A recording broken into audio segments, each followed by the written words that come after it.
यदि आपके ऊपर कोई 138 एनआई एक्ट का मुकदमा चल रहा है और आप यदि कंप्रोमाइज करना चाह रहे हैं तो इस वीडियो को अंत तक जरूर सुने। वीडियो लंबा हो सकता है लेकिन ज्ञानवर्धन जानकारी है। साथियों, बात करेंगे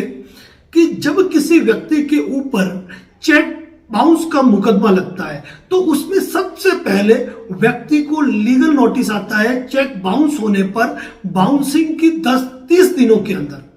उन 30 दिनों के अंदर जो परिवादी यानी कि कंप्लेनेंट है उनके एडवोकेट्स द्वारा एक लीगल नोटिस दिया जाता है कि आपने अपने विधिक दायित्व के भुगतान हेतु चेक दिया था जो बाउंस हो चुका है, तो आप 15 दिन के अंदर इस राशि का भुगतान करें, अदरवाइज आपके ऊपर 138 एनआई एक्ट का मुकदमा किया जाएगा।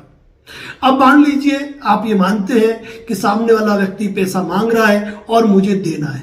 तब आप सिंपल वे में नोटिस मियाद जो कि 15 दिन की होती है, 15 दिन के भीतर उस व्यक्ति को चेक का पेमेंट दे देते हो, या फिर कोई राशि आपकी कम ज्यादा बकाया है, जो भी है आप उस व्यक्ति को पेमेंट दे देते हो और उसी नोटिस पे आप लिखवा के ले लेते हो कि चेक राशि मैंने प्राप्त कर ली है, और आपका जो चेक है और रिटर्न मेमो बैंक का है वो आप वापस ले लेते हो, बात वही खत्म। लेकिन मान लीजिए कि आप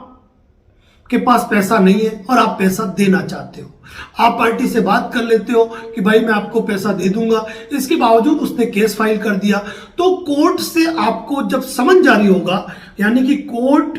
चेक बाउंस केस में जब प्रसंज्ञान लेकर समन जारी करेगा और वह कोर्ट का समन जब आपको आता है तो कोर्ट की पहली हियरिंग पर भी आप उपस्थित होकर सामने वाले व्यक्ति को उस चेक राशि का भुगतान करके आप केस विड्रॉल करा सकते हैं। अब मान लीजिए कि पहले पेशी पे भी आप नहीं गए, केस ट्रायल में आ गया, बेलेबल वारंट जारी हो गए, अरेस्ट वारंट जारी हो गए, आपने अपने केस में जमानत करा ली,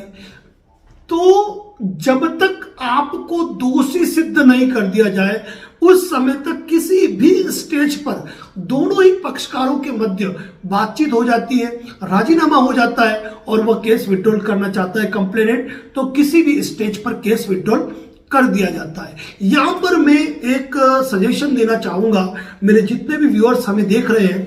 कि जब भी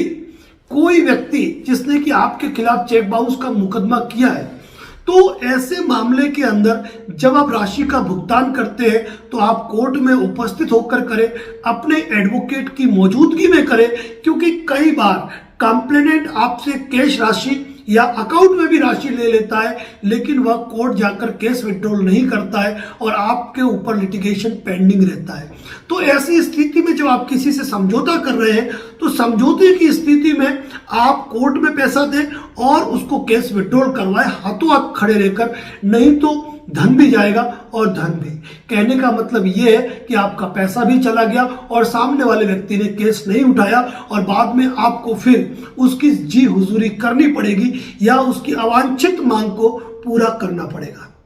अब बात मान लेते हैं कि आपके पास पैसों की व्यवस्था ही नहीं थी, आप पैसों की व्यवस्था ही नहीं कर पाए, केस की ट्रायल चली और दौरान ट्रायल आप दोषी सिद्ध हुए, आपको कोर्ट ने सजा सुना दी। सजा जो भी हो, चेक से दोहरी राशि, डेढ़ी राशि और जितने भी महीने की सजा है, सजा सुनाने के बाद आपने अपील कर ली सेशन कोर्ट के अंदर। अब सजा सुनाने के बाद क्या कोई व्यक्ति राजीनामा कर सकता है? क्या कोई कंप्लेनेंट पैसा लेकर दोनों पक्षकार आपस का राजीनामा शो कर सकते हैं? इसी मुद्दे पर हम बात कर रहे हैं, क्योंकि निचली कोर्ट यानी कि अधीनस्थ न्यायालय ने आपको चेक के मामले में सजा कर दिया है, आपको दोषी सिद्ध कर दिया है। अब आपने अपील फाइल कर दी, मान लो आपकी अपील भी डिसमिस हो गई और सजा को बहाल रखा गया। ऐसी स्थिति में आप हाईकोर्ट में रिवीजन फाइल करते हैं और आपका रिवीजन भी डिसमिस हो गया। ऐसी स्थिति के अंदर जब दोनों पार्टियां अगर सहमत है और उनके बीच में राजीनामा हो जाता है तो ऐसी स्थिति में क्या आपका राजीनामा स्वीकार होगा? क्या आपको जो दोष सिद्ध किया था उस मामले से आपको बरी किया जा सकता है? तो इस मैटर में साथियों में यही कहना चाहूंगा कि सुप्रीम कोर्ट की महत्वपूर्ण 3 नजीर, जिसमें गुलाब सिंह बनाम Vidyasagar, Damodar versus Syed Subramaniam versus R Rawat, जिसमें कि ये क्लियर किया गया है कि चेक बाउंस में सजा के बाद भी कंप्रोमाइज किया जा सकता है। यानी कि अधीनस्थ न्यायालय ने आपको सजा दे दी,